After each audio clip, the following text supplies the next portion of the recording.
नमस्कार दोस्तों, स्वागत है आपका पढ़ो बड़ो नॉलेज स्टूडियो में। तो दोस्तों, बात करते हैं आज एक ऐसे प्लेन के बारे में जिसने जीरो फ्यूल पर भी सरवाइव किया। कौन थे उसके कैप्टन और कैसे जीरो फ्यूल पर प्लेन को लैंड करवाया गया, आइए जानते हैं इस वीडियो में। 23 अगस्त 2001 को एयरलाइन फ्लाइट 8330 करीब रात के 9 बजे टोरंटो के एयरपोर्ट से निकली, जिसमें 293 पैसेंजर्स, 2 पायलट्स और 3 क्रू मेंबर्स सवार थे। ये फ्लाइट टोरंटो से लिस्बन तक जानी थी, जिसका सफर 7 आवर्स का था। इस प्लेन को चलाने वाले कैप्टन रॉबन पीशे थे, जिनकी एज 48 ईयर्स थी और इनको 16,000 आवर्स का फ्लाइट एक्सपीरियंस था। और फर्स्ट ऑफिसर, जिनका नाम डीक डेंगर था, ये 28 ईयर्स के थे, जिनको 5,000 आवर्स का फ्लाइट एक्सपीरियंस था, जिसमें से 4 आवर्स का सेम फ्लाइट का एक्सपीरियंस था जिसमें ये सफर कर रहे थे। करीब 4 घंटे तक सब नॉर्मल था।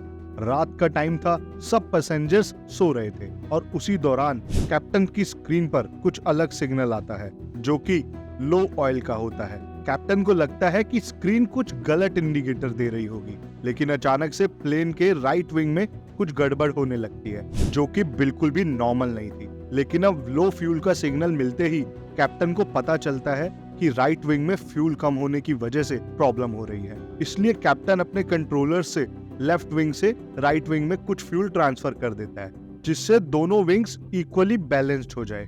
कुछ दूर चलते ही फिर से राइट विंग में लो फ्यूल का सिग्नल मिलता है, जिसकी वजह से कैप्टन को कंफर्म हो जाता है कि किसी लीकेज की वजह से ही राइट विंग में फ्यूल बहुत तेजी से कम होता जा रहा है। और इसके लिए एक प्लेन मेंबर लीकेज चेक करने के लिए भी जाता है, लेकिन अंधेरे की वजह से उसे लीकेज दिखाई ही नहीं देती। टोरंटो और लिस्बन के बीच अटलांटिक ओशियन में एक आइलैंड है, जिसका नाम अजोर्स आइलैंड है, और इस आइलैंड के एयरपोर्ट का नाम टेरिक्रिया है। चलते ही चलते कुछ देर बाद प्लेन का लेफ्ट इंजन फुल्ली थ्रस्ट होने की वजह से आग पकड़ लेता है और डिस्ट्रॉय हो जाता है, जिसकी वजह से पूरे प्लेन में अंधेरा छा जाता है और उसमें बैठे पैसेंजर्स जो अभी तक सो रहे थे वो आग लगने से उठ जाते हैं। लेकिन किस्मत से प्लेन का ऑटो टरबाइन भी निकल आता है। ये ऑटो टरबाइन हवा की मदद से प्लेन को कुछ इम्पोर्टेंट इक्विपमेंट कंट्रोल करने के लिए इलेक्ट्रिसिटी पास करता है। ये होते ही कैप्टन मेंटेनेंस यूनिट को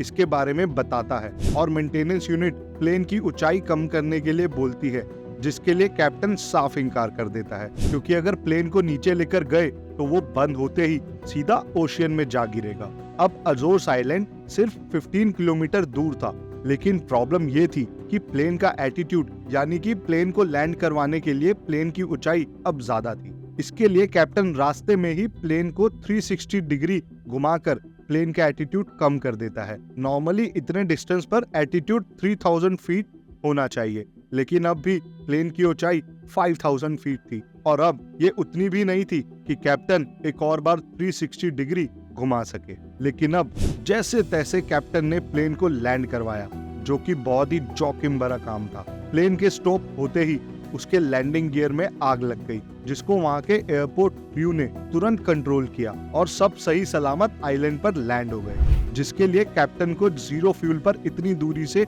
लैंड करवाने पर अवार्ड देकर सम्मानित भी किया गया। तो आज की वीडियो यहीं तक थी। आज की वीडियो में हमने जाना कि हमें किसी भी चीज से हार नहीं माननी चाहिए। ऐसे ही अच्छी और इंफॉर्मेटिव वीडियोस के लिए बने रहे हमारे YouTube चैनल पढ़ो बड़ो नॉलेज स्टूडियो पर। मिलते हैं नई वीडियो में कुछ नई जानकारी के साथ। धन्यवाद।